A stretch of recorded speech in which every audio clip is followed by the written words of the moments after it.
Chers téléspectateurs du micro du Pasteur Bobo, partout où vous êtes, à travers le monde, on vous dit bonjour, bonsoir, ça dépend de l'heure à laquelle vous nous regardez. C'est Good Morning Jesus. Ici, c'est le grand débat. Ici, c'est la parole du Seigneur. Si vous ne maîtrisez pas la parole de Dieu, ne viens même pas, ne viens pas. Il y a des gens qui m'appellent, oh, pasteur, je veux venir, mais je n'ai que 2 chapitres. Je n'ai que 2 chapitres. Ici, ce n'est pas 2 chapitres. Ici, c'est 66 chapitres. On peut aller, on peut revenir. On avait que Patriarche Emmanuel Ngoï.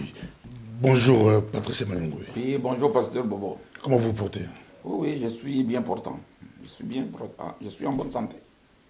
On nous suit partout à travers le monde. Aujourd'hui, j'ai reçu quelqu'un ici. C'était aussi un peu politique, spirituel, politique.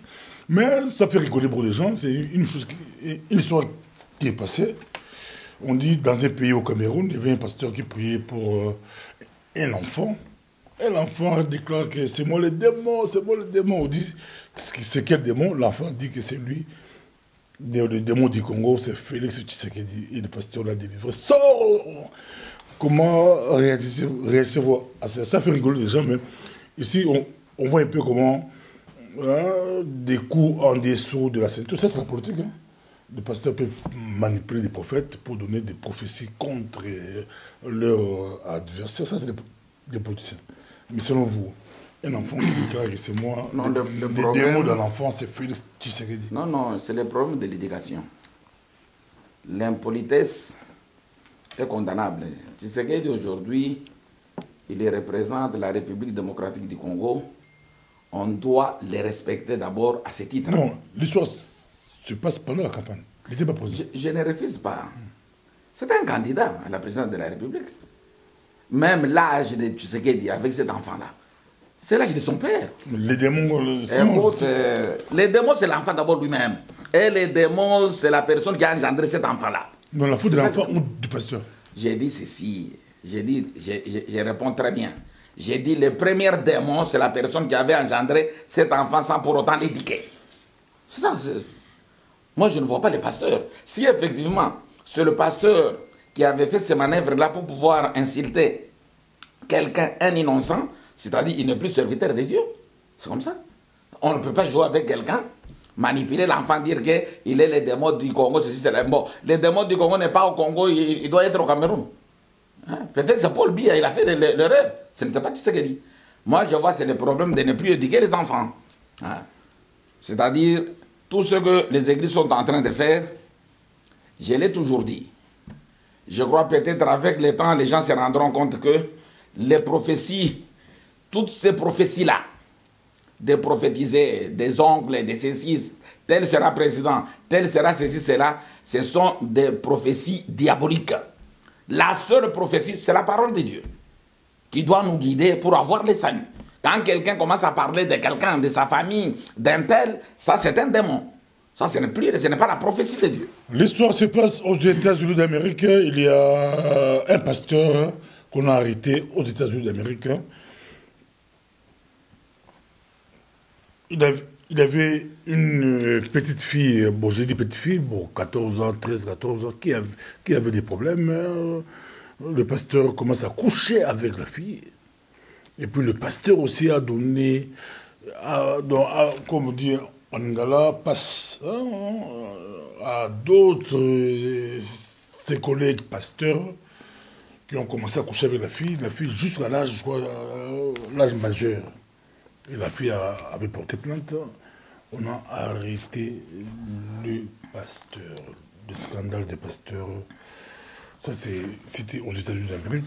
Une église, ils ont bloqué l'église c'est fini. Le pasteur en prison. Quand vous voyez ces choses, vous dites quoi? Jésus avait prédit, c'est des choses qui devraient arriver. Je l'ai toujours dit que ce sont des serviteurs de Dieu de deuxième, de cinquième main.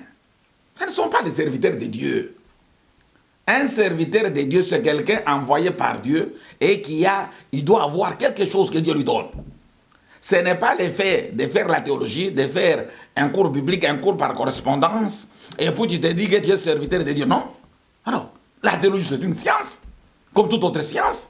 Si tu fais la théologie, tu n'as pas droit seulement de pouvoir enseigner les gens. Non. D'abord, la théologie ne parle pas de la parole de Dieu. C'est une science. Je l'ai toujours dit. La science évolue, mais la parole de Dieu demeure. Alors, tous ceux qui sont en train d'induire aujourd'hui les gens en erreur, ce sont les théologiens. Parce qu'ils ne comprennent même pas la Bible. Parce que, je l'ai toujours dit, la Bible, c'est la pensée de Dieu. C'est la sagesse de Dieu qui se diffère avec la sagesse humaine. Si tu n'es pas choisi par Dieu, envoyé par Dieu, n'ouvre pas, sinon tu feras des scandales. Ces gens-là, ce sont des escrocs, des bandits. Et c'est la raison pour laquelle, chez vous, en République démocratique du Congo, alors, maintenant, pour avoir de l'argent, il faut ouvrir une église. Les maçons sont devenus pasteurs, le professeur pasteur. Je parle des États-Unis. Moi aussi, je donne l'exemple de chez vous. Est en prison, arrêté. C'est ce que je te dis. Ce qui s'est fait aux États-Unis, ça s'est fait aussi chez vous. Alors, c'est la même chose, il n'y a pas de différence. Ces gens-là ne sont pas des serviteurs de Dieu. Ce sont les serviteurs de diable. Merci beaucoup. Directement, on entre dans le vif du sujet. Aujourd'hui, Patriarche Emmanuel Ngoï a décidé de nous parler du mariage dans vos maisons. Je vois les gens bouger, les gens vont bouger. Ah, cet homme, il va dire encore quoi? Est-ce que le mariage, c'est spirituel? Le mariage, c'est comment? Il y a un pasteur Cass, je ne sais pas si vous connaissez pasteur Cass. Pasteur Cass, je ne sais pas s'il a déjà combien de femmes, je ne sais pas. Il a dépassé 7, 8, 10, on ne sait pas. Mais des pasteurs comme Cass, il a eu beaucoup. Mais c'est le petit frère de Mahomet. Je vous laisse la parole. Le mariage. Je réponds directement. J'ai dit Cass, c'est le petit frère de Mahomet. Est-ce qu'on a déjà condamné Mahomet avec ses femmes? Non. Alors, toi, tu condamnes le pasteur qui vient de prendre une petite fille mineure. Mais Mahomet n'avait pas fait ça. Alors, mais Cass, c'est le petit frère de Mahomet. Alors, c'est ce que les gens cherchent. Mais, notre sujet d'aujourd'hui, je vais répondre à une question. La plupart des gens, les frères et sœurs me posent toujours des questions. Oh, je suis marié, nous avons des enfants, mais je n'ai plus l'amour envers mon mari. Est-ce que je peux divorcer? Parce que ce qui nous pousse à se marier, c'est l'amour. Mais l'homme n'a plus l'amour. Moi aussi, je n'ai plus l'amour. Est-ce que je peux divorcer? Une autre personne m'a dit que je ne suis pas à l'aise complètement, je ne parviens même pas à comprendre ma femme. Ma femme a totalement changé. Est-ce que je peux divorcer? Je crois peut-être. Aujourd'hui, je vais répondre clairement à ces questions. Est-ce qu'on peut divorcer ou on ne peut pas divorcer? Peut-être quand quelqu'un suivra avec attention, il comprendra, puisque les hommes, les femmes se plaignent de leur couple, de leur mariage. Ils demandent est-ce que c'est possible, même si nous avons des enfants. Puisqu'il y a aussi des hommes, des femmes qui menacent leur mari, que tu dois quitter la maison. Mais le mari aussi se plaint, est-ce que je peux divorcer? C'est la raison pour laquelle j'ai choisi aujourd'hui qu'on puisse parler du mariage. Le mariage, c'est l'union légitime d'un homme et d'une femme. C'est-à-dire le mariage, c'est cette union-là légitime d'un homme et d'une femme. Nous allons lire dans le livre de la Genèse, le livre de Genèse, chapitre 2, versets 18 à 24. Tu peux faire d'abord toute la lecture et par après, on doit aller petit à petit afin que je puisse commencer à pouvoir donner un peu des explications. Genèse chapitre 2, versets 18 à 24. Nous lisons Genèse chapitre 2, versets 18 à 24. L'Éternel Dieu dit, « Il n'est pas bon que l'homme soit seul. » Tu peux un peu t'arrêter, mon frère. J'espère qu'on a suivi la lecture. L'homme n'a jamais demandé une femme. L'homme n'a jamais souhaité avoir une femme. C'est lui qui avait donné la femme à Dieu. C'est le constat de Dieu lui-même. Tu peux reprendre. Je réponds. Oui. L'Éternel Dieu dit. Donner la femme à Dieu. À l'homme. Je dis ceci. Dieu a créé l'homme. Comme Dieu a créé l'homme, l'homme n'a pas demandé une femme à Dieu. Et l'homme n'avait même pas besoin d'une femme. C'est Dieu lui-même. Écoute ce que Dieu est en train de dire. L'Éternel Dieu dit. Il n'est pas bon que l'homme soit seul. C'est Dieu qui a constaté qu'il n'est pas bon que l'homme soit seul. Je lui ferai une aide semblable à lui. C'est-à-dire, Dieu cherchait quelque chose qui devrait plaire à l'homme. Et la seule chose qui devrait plaire à l'homme, pour Dieu, c'était la femme. C'est la raison pour laquelle il dit, il n'est pas bon que l'homme soit seul. Mais aujourd'hui, il y a la plupart des gens qui contredisent même la volonté de Dieu. Parce que quelqu'un te dira, non, moi je n'ai pas besoin de me marier. Nous avons aussi même quelques serviteurs de Dieu, le prêtre qui te diront, non, nous on ne peut pas se marier. Ça, toutes ces personnes-là qui ne veulent plus se marier, ce sont des personnes qui ne sont pas heureuses. C'est la raison pour laquelle presque partout il y a des problèmes. Oh, ils ont pris des femmes, ils ont pris une femme d'autrui, il y a ceci, cela. Mais Dieu savait que c'est seulement la femme qui devrait rendre l'homme heureux. Il n'est pas bon. C'est Dieu qui avait constaté. Quand tu refuses, tu ne veux plus te marier, ça dit que tu voudrais corriger Dieu. Tu peux continuer. L'Éternel Dieu dit, il n'est pas bon que l'homme soit seul. Je lui ferai une aide semblable à lui. L'Éternel Dieu forma de la terre tous les animaux des champs et tous les oiseaux du ciel. Et il les fit venir vers l'homme pour voir comment il les appellerait. C'est-à-dire, la chose la plus difficile pour l'homme, c'est chercher une femme. C'est la chose la plus difficile. Ici, on nous dit ceci. Dieu vient de se rendre compte que l'homme n'était pas heureux. Et ce qui devrait rendre l'homme heureux, c'était la femme. Mais écoute maintenant ce que Dieu est en train de faire. Tu peux maintenant reprendre le verset que tu viens de lire. 19. Oui. L'Éternel Dieu forma de la terre tous les animaux des champs, tous les oiseaux du ciel, et les fit venir vers l'homme pour voir comment il les appellerait. Et afin que tout être vivant portât le nom que lui donnerait l'homme. Tu t'arrêtes là. C'est-à-dire, quand l'homme donnait les noms aux animaux, les noms aux oiseaux, l'homme cherchait la femme. Il cherchait quelque chose qui devrait lui rendre heureux. C'est la raison pour laquelle il a commencé maintenant à donner les noms. Et écoute maintenant le verset suivant. Verset 20. Oui. Et l'homme donna des noms à tous les bétails, aux oiseaux du ciel, à tous les animaux des champs. Mais pour l'homme, il ne trouvant point d'aide semblable à lui. Tu vois que c'était un examen. C'est ce que j'ai dit. Il n'est pas facile de pouvoir trouver une femme. C'est quelque chose qui est très difficile. Et cet homme ici était très très intelligent. C'est-à-dire, en donnant les noms aux animaux, il cherchait un être qui était semblable à lui. Et il n'a pas trouvé. Et la parole nous dit clairement, et pour l'homme, il ne trouva point d'aide semblable à lui. C'est-à-dire, ce n'est pas facile de chercher une femme. Aujourd'hui, les gens qui se disent être mariés, mais ils sont mariés aux bêtes, aux animaux, aux oiseaux. Et ils ne sont pas heureux. La femme, c'est le produit de la recherche. Tu dois d'abord faire des recherches pour trouver une femme. Mais quelqu'un te dira, j'ai épousé un collègue de service. Ou j'ai épousé un collègue de classe.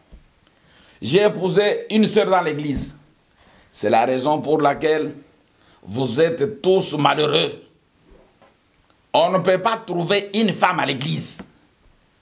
On ne peut pas trouver une femme à l'école, à l'université. On ne peut pas trouver une femme au service. Et c'est la raison pour laquelle vous vous plaignez jour et nuit. Mais il y a un endroit précis, là où tu peux aller chercher une femme. Tu dois chercher une femme au zoo.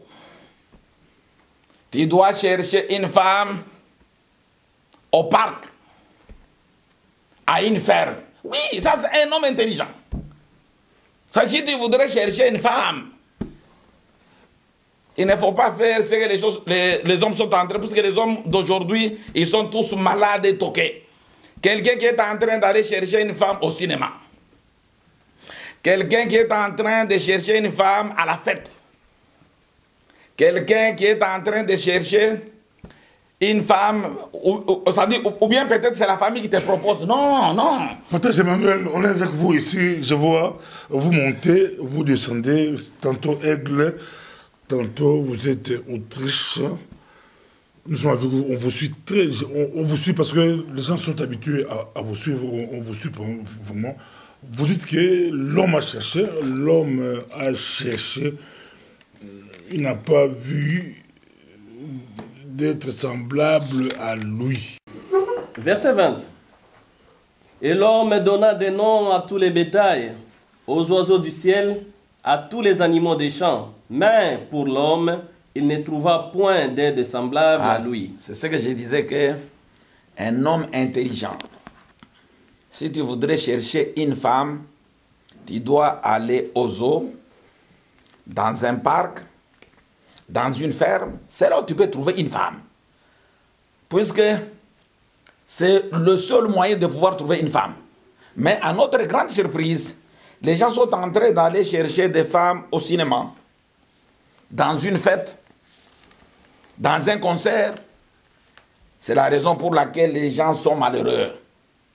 J'ai très bien dit, si aujourd'hui vous vous plaignez, il faudrait d'abord vous poser des questions. Où est-ce que vous vous êtes retrouvés? Puisque quelqu'un te dira, oh, moi j'ai trouvé ma femme au métro. Oh, métro Schumann, au métro Trône. Mais tu dois être malade. Tu ne peux pas trouver une femme au Clémenceau. À la gare du Midi. Aujourd'hui, on a lu dans des journaux des cas de divorce, des mariages, des divorces. On voit quelqu'un, même dans des pasteurs, des stars du monde, divorcer 4 jours après, 5 jours après, 6 jours après, et on leur dit que tu n'as pas battu les records. Vous divorcez 4 jours après le mariage, mais... Oui, c'est-à-dire, dans cet exposé... Qui divorcent 2 heures après... Dans cet exposé, je répondrai à toutes ces questions-là. C'est dû à quoi, le divorce brusquement? C'est-à-dire, le problème, c'est quoi? La femme, c'est le produit de recherche. Tu dois d'abord chercher, mais tu n'as jamais cherché. Parce que quelqu'un te dira que, oh, ma femme, c'est ma famille qui m'a proposé. C'est un ami qui m'a proposé. Quelle est la différence entre divorcer 4 jours après et 15 ans après? Les divorces restent les divorces. C'est la raison pour laquelle... Même 20 ans après, 4 jours... Les divorces restent toujours les divorces. Mais dans cet exposé, je donnerai maintenant des précisions. Parce qu'il y a des gens qui souffrent. Aujourd'hui, il a peur de pouvoir divorcer à cause de son église. Il a peur d'être excommunié. C'est ce qu'on comprendra. Le problème d'abord, c'est quoi? Quand quelqu'un trouve une femme, il se présente dans sa famille, les parents poseront cette question. Est-ce que tu l'aimes? Quand tu dois présenter cette femme aux amis, les amis verront seulement l'aspect extérieur. Oh, pour moi, elle est belle, mais elle est très grosse. Oh, pour moi, elle est belle, mais elle a une petite taille. C'est-à-dire, le parent, la famille, tout le monde voit seulement l'aspect extérieur de la femme.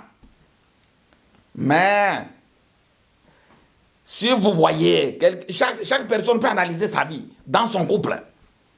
Mais tu te rendras compte que tu es très malheureux. Pourquoi tu es très malheureux?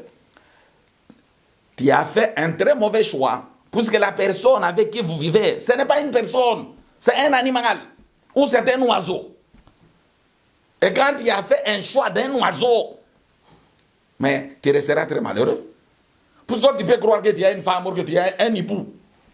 Or, la femme, elle est très intelligente. Très intelligente. Elle fera tout pour que tu ne puisses pas découvrir. Tu peux même te dire que non, elle est soumise, elle est accueillante, elle s'occupe bien de ma famille, mais sache, cette personne-là, elle est en train de préparer pour pouvoir te bouffer.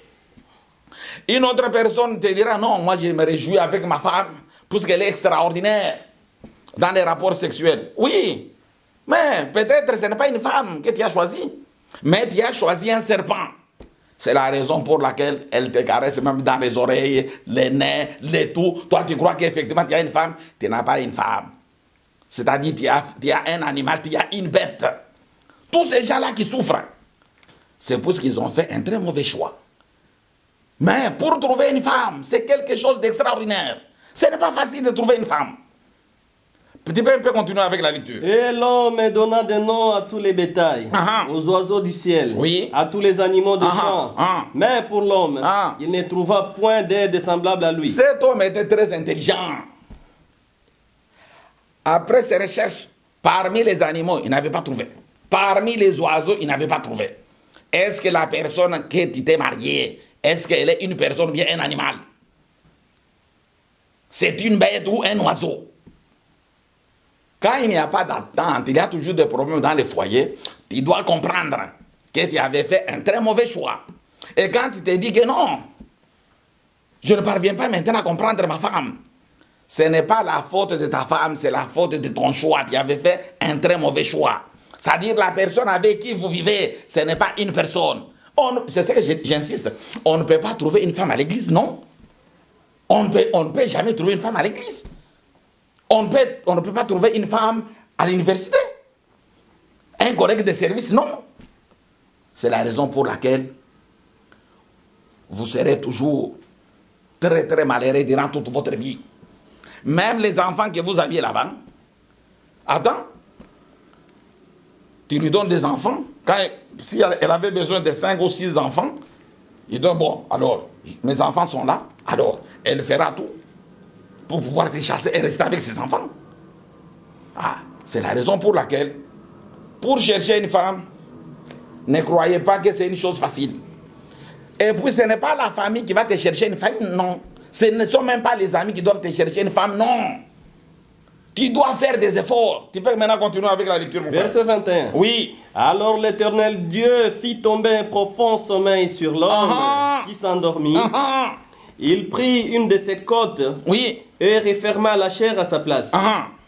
L'Éternel Dieu forma une femme de la côte qu'il avait prise de l'homme et il l'amena vers l'homme. 23. Et l'homme me dit, voici cette fois. Permettez. L'homme s'est exclamé, oh, ce n'est pas possible. Voici cette fois. Après toutes ces recherches, l'homme n'avait pas trouvé une femme. Parmi les animaux, il n'avait pas trouvé une femme. Parmi les oiseaux, il n'avait pas trouvé une femme. C'est-à-dire, il fallait qu'on puisse aider l'homme à pouvoir trouver une femme. Toi, peut-être ta femme, tu l'as eu quand tu as rêvé. La nuit, tu dors. Peut-être tu avais 3 ou 4 copines. En dormant, allez, tu as rêvé cette personne et puis tu te crois que c'est celle-là qui sera ma femme. Tu es un idiot. On ne peut pas trouver une femme dans ton rêve, non. C'est-à-dire, pour trouver une femme, ce n'est pas quelque chose qui est facile. C'est la raison pour laquelle l'homme avait fait toutes ces recherches-là et n'avait pas trouvé. Il ne faut pas te tromper, puisqu'elle est soumise. Quand tu lui parles, quand elle fait l'erreur directement, elle reconnaît la faute et te demande pardon. Tu crois que c'est une femme? Non, c'est un oiseau qui doit te bouffer. C'est-à-dire, tu t'es marié à un hibou et il va te manger. Ça, c'est vraiment une grosse erreur. Continue, mon frère. Et l'homme me dit. Et l'homme dit maintenant. Voici cette fois. C'est-à-dire, après toutes ces recherches, l'homme n'a pas trouvé une femme. C'est Dieu maintenant qui devrait aider l'homme à pouvoir trouver une femme. Oui. Voici cette fois celle qui est os de mes os et la chair de ma chair. On l'appellera femme parce qu'elle a été prise de l'homme. Voici cette fois-ci celle qui est os de mes os, la chair de ma chair, on l'appellera. Tu ne peux pas appeler n'importe qui femme, non. C'est-à-dire quelqu'un que tu as trouvé en cours de route, au cinéma, dans un concert, que ta famille t'a proposé, ça, ce n'est pas une femme, ne l'appelle pas femme. C'est-à-dire la femme, c'est quelque chose d'extraordinaire. Et ce n'est pas n'importe qui qu'on peut donner le nom de femme, non. Non. La femme, c'est le produit de la recherche. Et c'est seulement Dieu qui va t'aider à pouvoir trouver une femme. Ici, la parole de Dieu nous dit ceci. Il fallait que l'homme puisse dormir. Et c'est à ce moment-là maintenant que Dieu a pris l'une de ses côtes et il a renfermé la chair. Comme l'homme était très intelligent, il dit non, maintenant j'ai reçu. Voici cette fois, celle qui est l'os de mes os et la chair de ma chair. C'est-à-dire la femme. Quand je te dis c'est le produit de la recherche, est-ce que la personne que tu as à la maison, c'est l'os de tes os? Est-ce que c'est la chair de ta chair? Non. Et c'est la raison pour laquelle tu ne seras jamais heureux. Parce que toi, un homme aussi peut se tromper. Je suis aimé dans ma belle famille. Non, tu es un cheval de cette famille-là. Puisque tu travailles jour et nuit. Ça veut dire quelqu'un qui travaille pendant les jours, pendant la nuit, pour pouvoir, puisqu'il est au service de sa belle famille. Et tu crois que la belle famille t'aime, on ne t'aime pas. Tu es un cheval pour cette famille-là. Et toi, tu crois qu'on t'aime? Non. Tu travailles pour eux. Ah. La femme,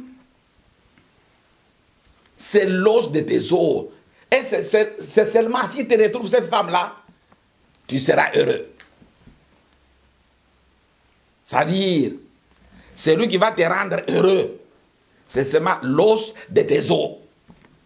C'est pour vous faire voir, vous tous, vous n'êtes pas mariés. Et c'est la raison pour laquelle, d'abord, la plupart qui ont fait l'erreur d'épouser les femmes congolaises, 99%, vous aviez amené la sorcellerie dans vos familles. Même les enfants, tous ces enfants que tu as là, ce ne sont pas tes enfants. Parce que tous sont des sorciers. Tu as fait une grosse erreur. Parce que tu verras même quelqu'un, l'enfant est né ici, tu cherches une femme en Afrique pour ton fils. Tu es un idiot. Dis, laissez vos enfants se marier aux Européens, les Français, les Belges. Là, 99%, cet enfant sera heureux, puisque dans cette famille-là, on ne parlera jamais de la sorcellerie. Mais, oui, rwandaise, 50%, tu peux trouver une femme là-bas. Et c'est la raison pour laquelle une Rwandaise, pour tuer quelqu'un, il cherche du poison. Mais une Congolaise, là, il faut respecter une Congolaise pour tuer le mari, c'est dans la sorcellerie. Il y a beaucoup de chrétiens rwandais qui nous suivent. Il faut faire attention, c'est la télévision. Ne mélangez pas la politique. Ici, je parle du mariage, je te dis ceci. Oui, les Rwandais qui sont en train de nous suivre, écoute, quand je dis qu'au Congo, il y a beaucoup de Rwandais écoute d'abord, qui vous aiment aussi. Écoute d'abord, ça dit, tu n'as rien compris. Tu n'as rien compris. J'ai dit ceci. Si tu cherches une femme congolaise, tu as 99% d'avoir la sorcellerie dans la famille. Mais une Rwandaise, c'est 50%. Alors, maintenant, qui sera heureux? C'est le Rwandais ou c'est le Congolais? Alors, ça, tu n'as rien compris. Alors, et c'est la raison pour laquelle un Rwandais pour tuer son mari, c'est du poison. Mais une Congolaise pour tuer son mari, il va t'ensorceler, te manger, te bouffer. Alors, comment les Rwandais ne peuvent pas être contents pour moi? Ils seront très très heureux. Et le seul conseil, il ne faudrait pas chercher une femme congolaise, africaine, non. C'est surtout l'Afrique noire, c'est seulement de la sorcellerie. Mais la femme qui va te rendre heureux, c'est pour te vous dire que vous tous, vous n'êtes pas mariés. La femme va sortir de ton os, l'os de mes os. C'est cette femme-là qui va te rendre heureux. Alors, si la femme ne provient pas de toi-même, ce n'est pas ta femme. Même quand les gens me posent la question sur le divorce, dis, comment tu peux divorcer avec ton os? Tu ne peux pas divorcer avec ton os. Alors, c'est seulement ton os qui va te rendre heureux. Mais une autre personne que vous vous êtes rencontré, je ne sais où à l'église ou n'importe où, même les pasteurs qui te disent non, qu'est-ce que je peux faire? Si j'ose divorcer, je serai excommunié. Mais tu restes à souffrir, mais tu es en train de vivre avec un animal, un serpent dans la maison. Au lieu de se séparer de l'animal, du serpent, oh, tu restes, on va t'excommunier. Qui t'a dit que c'est ta femme? Alors, la femme, c'est le produit de l'homme. Tu dois d'abord dormir. Là, on peut lire, pour pouvoir bien comprendre, je crois maintenant, pasteur Bobo, qui a compris ce que je disais. Je crois le mariage, on va le faire à deux, parce que c'est trop... Non, non, on ne peut pas le faire à deux. Bientôt, je vais terminer. Même à toi, c'est... Non, non. Non, non, Proverbe chapitre 18, verset 22. On va le terminer. Bientôt, on va le terminer. Proverbe chapitre 18, 22.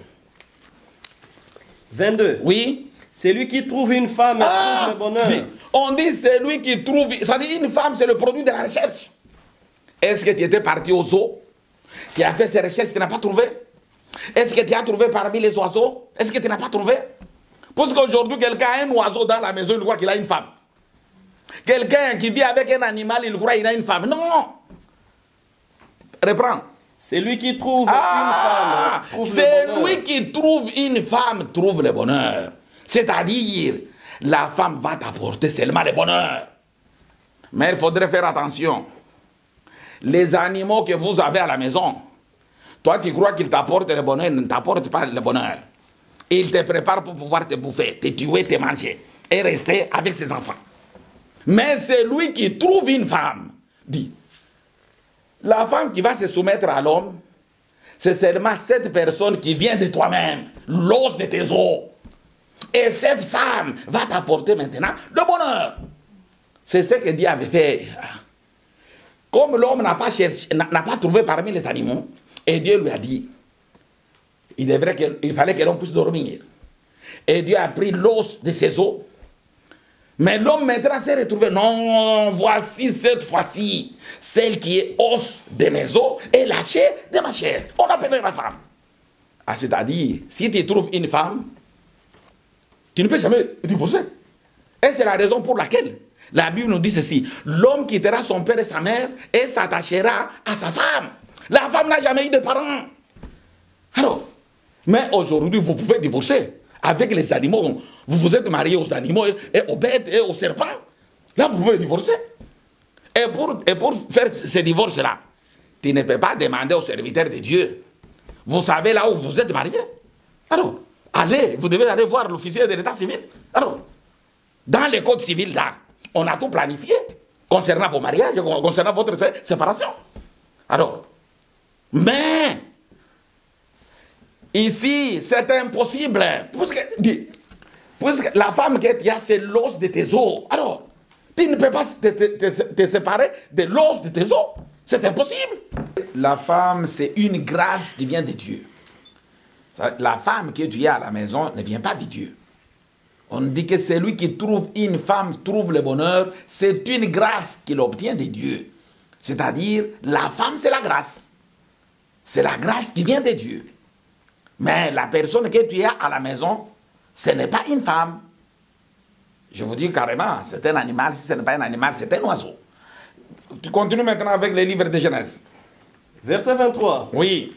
Et l'homme dit, voici cette fois, celle qui est os de mes os et la chair de ma chair. On l'appellera femme parce qu'elle a été prise de l'homme. Ah, ça dit que la femme, c'est le produit de l'homme. C'est quelque chose qui sort de l'homme. C'est l'os de l'homme. Et c'est la raison pour laquelle on ne peut jamais, c'est impossible, que tu puisses te séparer avec l'os de tes os. Alors, mais ce que tu as, elle peut partir. Et c'est la raison pour laquelle elle peut te tuer. Parce que ce n'est pas ta femme. Continue. 24. Oui. C'est pourquoi l'homme quittera son père et sa mère et s'attachera à sa femme. Et ils deviendront une seule chair. Tu peux t'arrêter là. Aujourd'hui, quand un homme aborde une femme, il propose le mariage. La première question de la femme, qu'est-ce que tu fais dans la vie? C'est la première question. Et l'homme répond, oui, non, je travaille. Et la deuxième question, tu restes chez qui?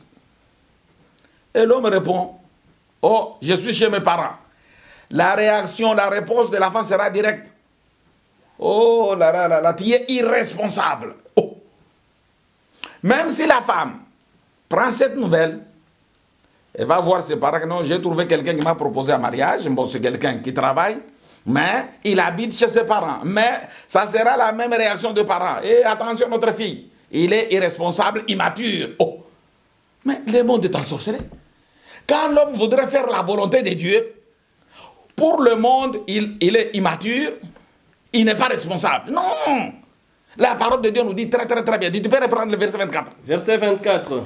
Et puis j'ai dit ceci à nos sœurs. Si tu trouves quelqu'un qui travaille, qui est célibataire, qui est chez lui, il ne faut pas accepter ce mariage-là. Il ne faut jamais. C'est-à-dire, pour accepter un homme en mariage, il faudrait que cette personne, comme tu fais, qu'il puisse avoir du travail, il travaille, mais il doit rester chez ses parents.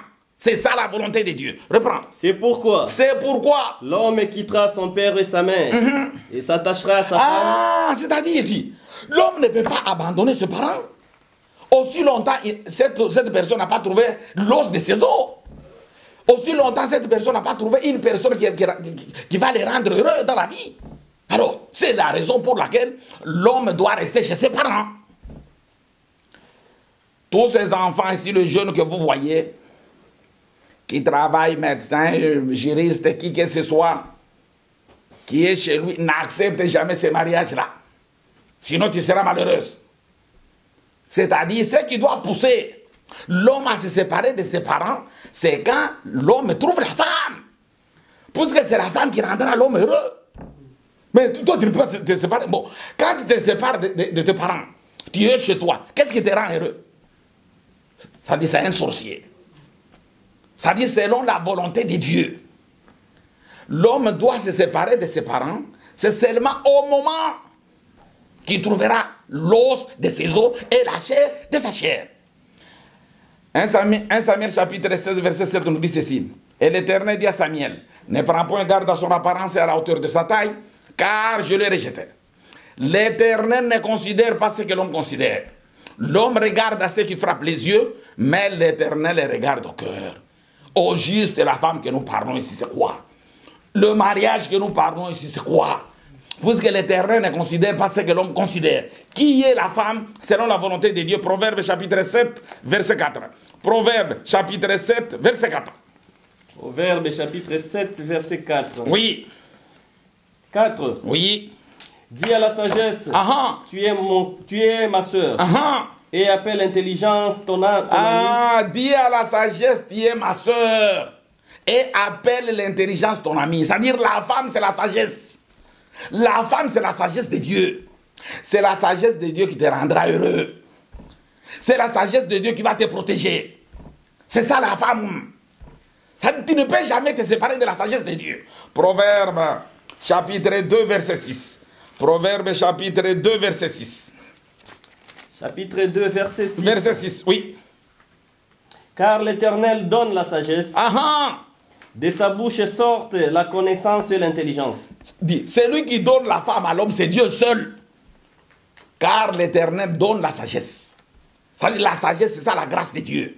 La femme, c'est la sagesse de Dieu qui doit nous conduire, qui doit nous guider, afin que l'homme soit heureux. Mais la personne qui habite avec toi, surtout au Katanga ou au Shaba, les métis du Katanga, des Degasai, là, n'osez même pas. 99,9%, tous sont des sorcières.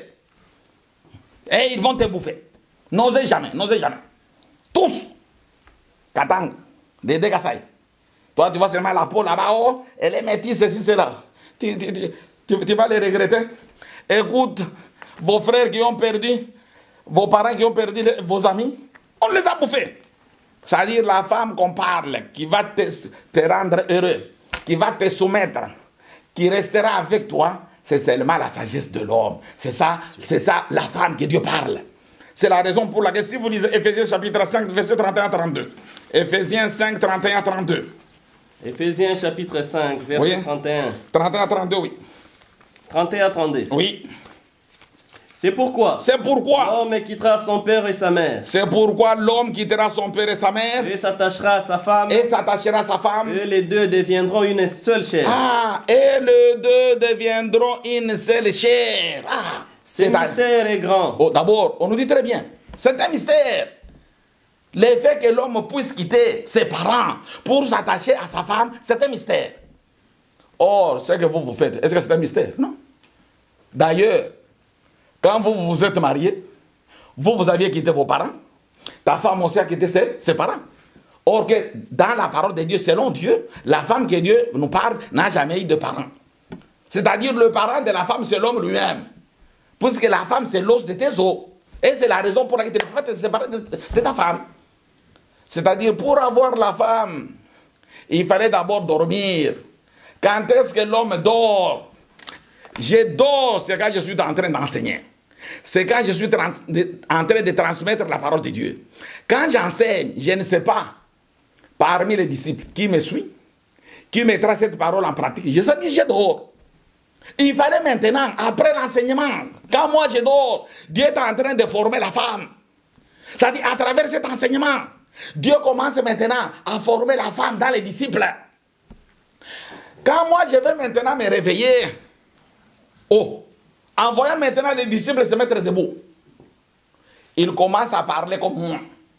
Ils commencent à pratiquer comme moi. C'est là où je dis, ah, voici cette fois-ci, celle qui est l'os de mes os et la chair de ma chair. L'os de mes os, ça veut dire que nous avons la même parole, la même connaissance de la parole. Et la chair de ma chair, ça veut dire que nous pratiquons de la même manière. Et c'est la raison pour laquelle je serai heureux. Parce que je trouve maintenant une aide semblable. C'est-à-dire, il commence à officier le culte, à faire des communiqués, à entonner des cantiques. Il est en train d'aider le mari. C'est ça la femme. Et c'est à ce moment-là, l'homme dira, oh, voici cette fois-ci, celle qui est l'os de mes os et la chair de ma chair. C'est-à-dire, pour trouver une femme, tu dois d'abord dormir, toi l'homme. Je dors, ça veut dire quand je suis en train de transmettre, je suis en train d'enseigner.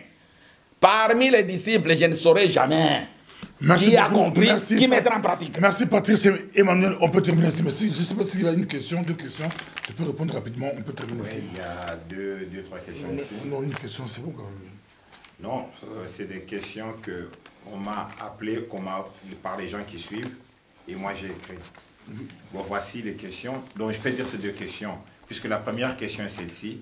Est-ce qu'un serviteur de Dieu, puisqu'il paraît en ce moment, il y a un problème qui fait le buzz concernant un serviteur de Dieu qui s'est séparé de sa femme. Est-ce que, je pose la question au patriarche, est-ce qu'un serviteur de Dieu peut-il divorcer? Ou un couple, posez des questions en temps. Ou un couple qui est vraiment à l'église, qui vient à l'église, qui est un couple chrétien pratiquant, est-ce qu'il peut divorcer? Et si il divorce, quelqu'un qui divorce peut se remarier? Merci beaucoup, le mariage. Merci beaucoup. Matthieu chapitre 1, verset 18 à 19. Oui. Voici de quelle manière arriva la naissance de Jésus-Christ. Marie, sa mère, ayant été fiancée à Joseph, se trouvant enceinte par la vertu du Saint-Esprit, avant qu'ils eussent habité ensemble. Écoute. Joseph, son époux, oui, qui était un homme de bien et qui ne voulait pas la diffamer, se proposa de rompre secrètement avec elle. Écoute, quand Joseph s'est rendu compte que Marie était grosse d'une autre personne, alors, il a décidé de rompre, de divorcer. Alors, mais, c'est maintenant, l'ange vient de convaincre Joseph que non, non. Cette grossesse provient du Saint-Esprit. Alors, dis ta femme, tu amènes une grossesse qui n'est pas de toi, et puis tu dis, oh non, on doit m'excommunier, on doit faire ce qui est un idiot. Tu dois divorcer. Matthieu, chapitre 19, verset 19 à 9. Matthieu 19, oui, verset 19 à 20. Non, non, Matthieu chapitre 19, tu peux commencer à partir du verset 9. Oui. Verset 9. Mais, je vous dis que celui qui répudie sa femme, oui, sauf pour infidélité, et qui en épouse une autre, commet un adultère. Reprends. Mais je vous dis que celui qui répudie sa femme, sauf pour motif d'infidélité. Ah, ça dit que tu dois répudier ta femme seulement si l'infidélité, c'est quoi? Alors, c'est ça le grand problème. L'infidélité, c'est le non-respect de vos engagements. C'est-à-dire c'est quelqu'un qui n'a pas de position. C'est celui qui change. Alors, un sorcier, elle est infidèle. Parce qu'il a un autre esprit, qui n'est pas l'esprit de Dieu. Parce que toi, tu crois que l'infidélité, c'est seulement dans les couples. Non. Une sorcière, quand tu es consciente, parce que la parole de Dieu nous dit que tu auras un seul Dieu. Mais or, un sorcier a un autre esprit. On va terminer sur le remariage. Tu dois répudier. On aura une séance cette femme de questions-réponses. Questions-réponses, ça a été exposé. Mais prochainement, on aura une séance de questions-réponses. Le remariage. Ah, c'est ce que je te dis. On ne peut même pas parler de remariage, parce que la parole de Dieu nous dit, tu ne peux pas s'accoupler avec un animal. Alors, quand tu vis avec un animal, c'est une abomination. Sauf infidélité. Ça dit, tu n'as pas compris ma réponse. J'ai dit ceci. Sauf infidélité, vous autorisez le mariage. Mais maintenant, si vous autorisez le divorce, lui il pose la question par rapport au remariage, s'il y avait infidélité. La réponse, si ça a été respecté. Écoute, la réponse est celle-ci. J'ai dit ceci. La femme, c'est l'os de tes os. C'est impossible, d'abord, c'est impossible. Ça ne peut pas se faire. Puisque c'est l'os. Hein. Écoute, comment l'os peut aller... Tu peux pas te faire l'infidélité avec toi-même, non. La femme, c'est l'os de tes os. Mais une autre personne, là, que vous êtes mariés, les femmes que vous avez à la maison, tu dois la chasser si elle est sorcière, si elle fait des bêtises. Alors, si elle ne t'aime pas à l'aise, tu dois la chasser. Alors... Puisque pourquoi ce n'est pas une femme, c'est un animal. Puisque tu vivais avec un serpent dans la maison. Alors, tu vivais avec un serpent, ce n'est pas une femme. Alors, c'est un animal. Vous avez aimé, mais c'est un sujet vraiment. Même le remariage, là, on peut faire toute une émission, remariage. On a beaucoup de points. On va encore revenir. Ça sera juste mariage, questions, réponses. Préparez vos questions, envoyez vos questions. On sera avec Patriarche Emmanuel Ngoï, que vous aimez tant. Merci. À la prochaine. Merci.